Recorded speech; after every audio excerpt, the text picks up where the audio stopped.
Heretics, traitors, and ice demons, oh my. Hold up. In my journey through Eorzea, the Caff Dad has gone from simply hunting down every primal in existence to stopping insanely deep state spy rings. Good gracious. Our journey takes us to Korthos and beyond to stop all manners of evil that are afoot. But will the stash survive? Well, here's what happened.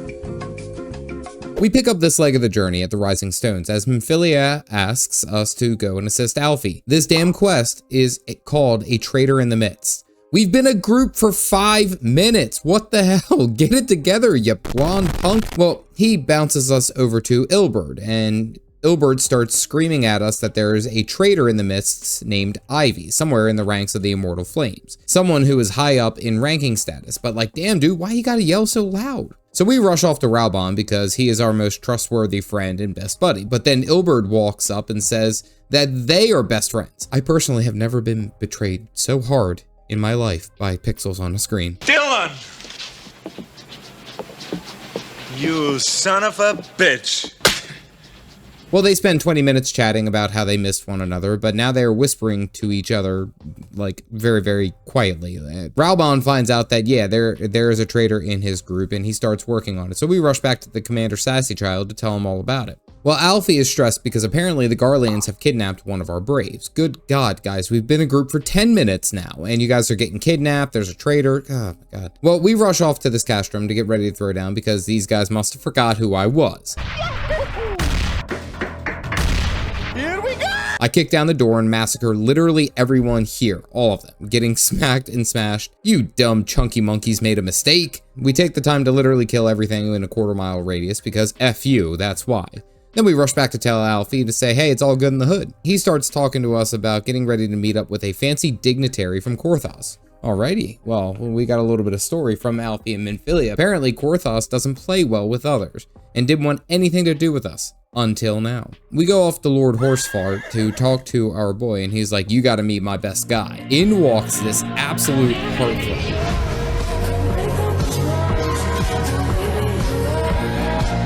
Literally, the whole of chat loses it because this guy, Sir Ermic, along with his ironclad badass woman, are now in the room. We get straight to brass tacks, and Ermic basically says that Ishgard has no interest in much of anything right now. Alfie then asks the real question of, why the hell are we here then? Well, apparently the shipments of supplies that Harchenfont has been sending to Rising Stones is causing a bit of a tussy. And now Ermic is going to defend us from the Ishgardian politics to stop them from stopping our shipments. But there's a catch. We have to watch a dead dragon in our lake. Apparently the Star Readers said that this is going to be a problem later down the road. I mean, like, dragon's dead and you want us to watch the body?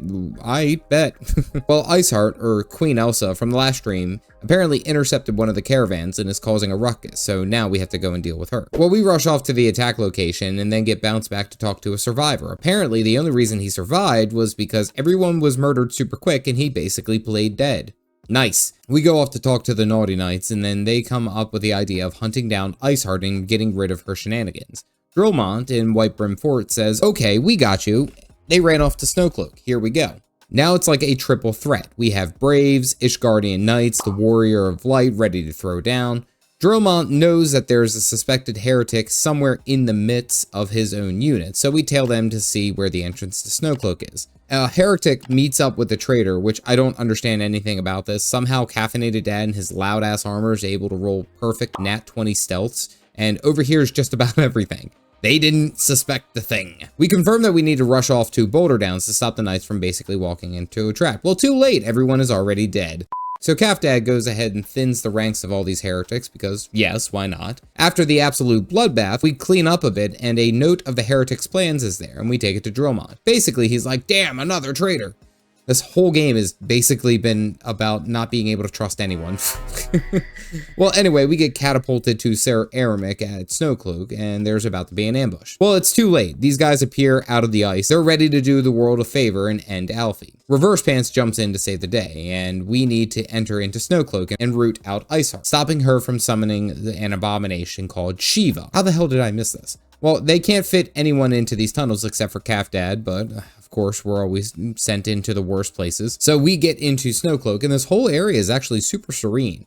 Very like frozen water temple from Legend of Zelda. Very, very nice. The first boss is literally just a giant snowman. But honestly, the soft music is clashing with the beautiful serenity and this thing that's trying to kill us.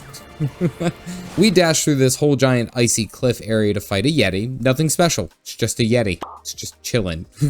No pun intended. But then he starts summoning giant snowballs and does a massive ground slam, and that explodes the balls on top of us.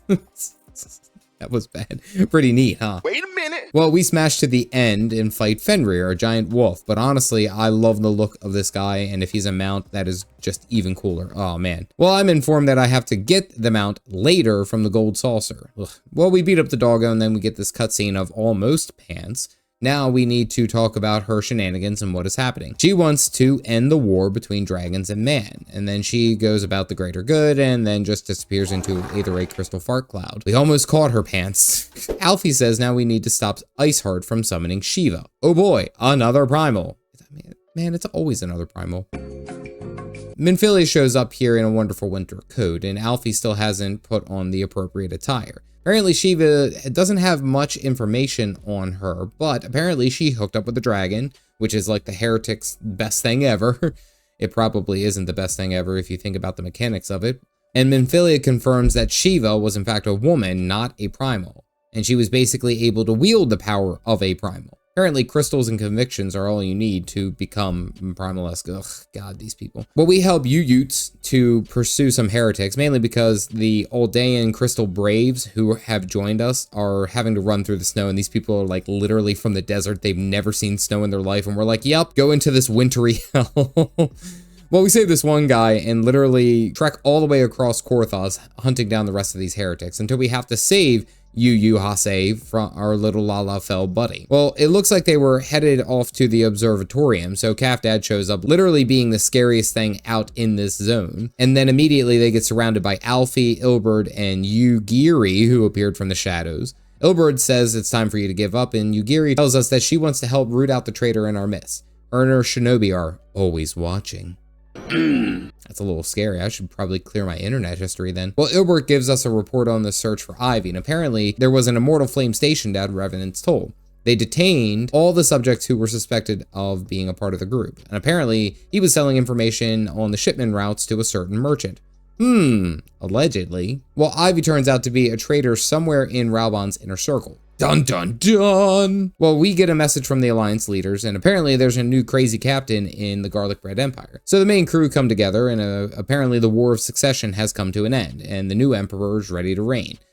Varus Ye Galvis has torn the crown from his uncle to claim his grandfather's throne, after spitting on his grave.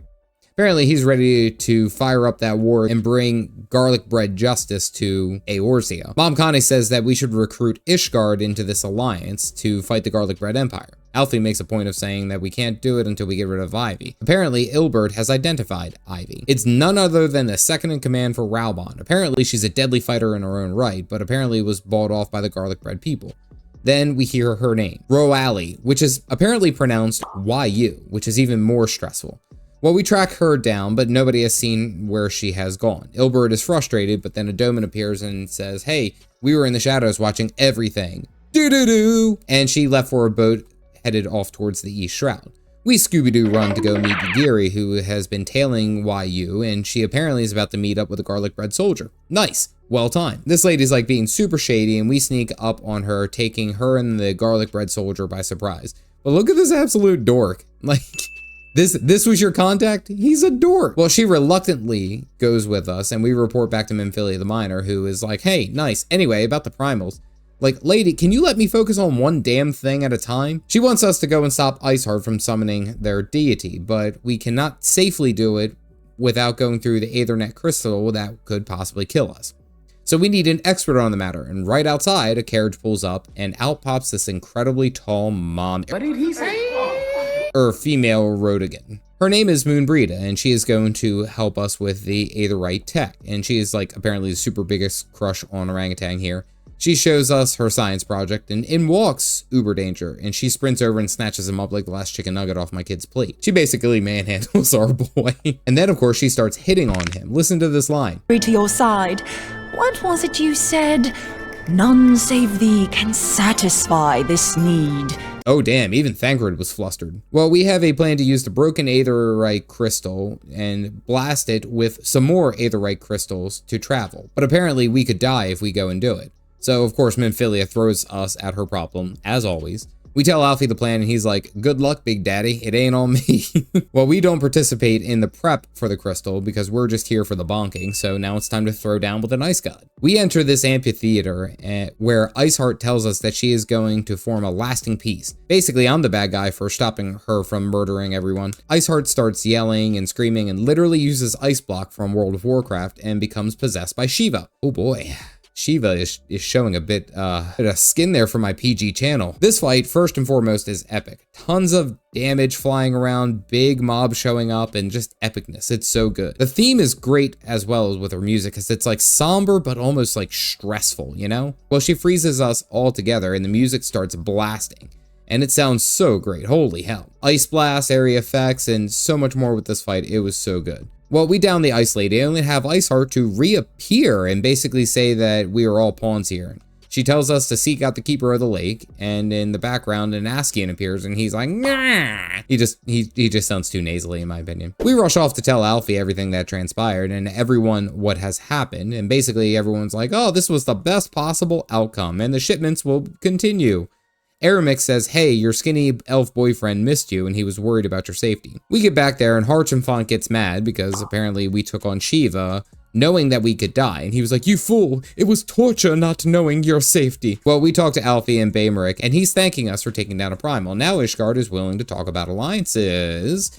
He also says, hey, we need to have allies in case enemies take Revenant's Toll, which is right next to Korthos. Alfie gets pissy because basically we are a stepping stone if the Garlic Bread Empire wants to take down Korthos. But Aramic's like, chill, my dude. He introduces us to Lucia, his point command woman, and she is ready to help. Baymeric also gives us a bit of information regarding the investigation of the merchant and the heretics. Ooh. We dash back to the Rising Stones to listen to the team talk about Iceheart being possessed by a primal. We stress that she has an echo, so the mommy crystal also talks to her. We're going to have to take a look at the interaction of Midgard Surma, but the dragon, is he dead? He is dead, right? Right? Alfie tells us that YU has escaped and she basically killed a bunch of guards, and now she's trying to run back to the Garlic Bread Empire daddies. We talk to Ilberd and here we go. She's with like this whole contingent of Garleans, like there's like 25 of them. And we slice and dice and dash all through these guys. Literally nobody comes close to even killing us. It's not even a contest. She starts sending out giant robots and tons of soldiers to deal with us more, and they just keep spawning out of nothing. What a pain. Well, we bring her down. And she basically said, well, life is unfair to me. And Ilberd speaks up with a Chad moment and it's like, life is what you make it, you punk ass. We get a cutscene of allegedly talking on a conch shell and basically saying, Ralbon is going to be a problem that needs to be watched and taken care of. And then Teleji says that he will handle the Sultana personally.